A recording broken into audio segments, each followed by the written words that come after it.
দুনিয়াতে শুনেছি তোমার নাম রহমান আছে, রহিম আছে। আল্লাহ, রহমান রহিম নামের দয়া নাকি অনেক বেশি বড়। আল্লাহ, এত বড় মায়া দয়া থাকতে একটা নেকির জন্য জাহান্নামে কেন যেতে হবে? আল্লাহ, দয়া মায়া করা একটা নেকি কি আমাকে ছাড় দেওয়া যায় না, মাফ করে দেওয়া যায় না? ভাইয়ারা আমার, এই কথাটা বলার সঙ্গে সঙ্গে আল্লাহর রহমতের সাগরে ঢেউ উঠে যাবে।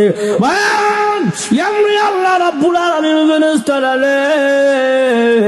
এখন আমার বান্দা যে কথা বলছে রে, রহমান আর রহিম, এখন যদি আমার বান্দাকে মাফ না করি, রহমান আর রহিম নামের ইজ্জত থাকে না।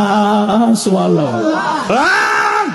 আল্লাহ শুনো, ওই যে দুনিয়ার জমিনে সুনামগঞ্জ জেলার জামালগঞ্জ থানা আল কাসিম ইসলামী যুব সংঘের মাহফিল হয়েছিল রে বান্দা, বান্দা রে, ওই মাহফিলে বসছিলে দুনিয়ার কাউকে দেখানোর জন্য নয়, আরামের ঘুমকে হারাম করে, আরামের বিছানাকে লাথি মেরে, দোকানপাট বন্ধ করে, ব্যবসা বাণিজ্য বন্ধ করে বসা ছিলে আল্লাহকে সন্তুষ্টি করার আশায়, জান্নাতের আশায়।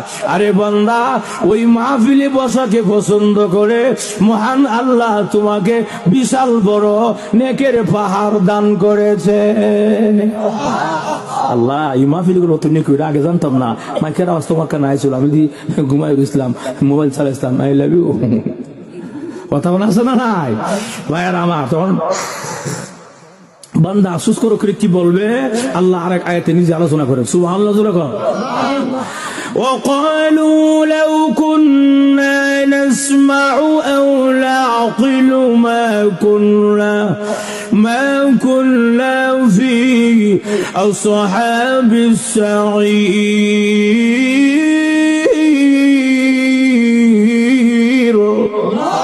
প্রভু, আল্লাহ দুনিয়াতে লক্ষাধিক পয়গম্বররা দাওয়াত লয়ে গেছিল। আল্লাহ, ঢাকা থেকে উলামায়ে কেরাম এসে বয়ান করেছিল, মাইকের আওয়াজ আমার কানে আসছিল। আল্লাহ, শাস্ত্রে বসা ছিলাম, টিভির সামনে বসা ছিলাম, অনর্থক সময় নষ্ট করেছিলাম। কেন যাই নাই, কেন শুনি নাই?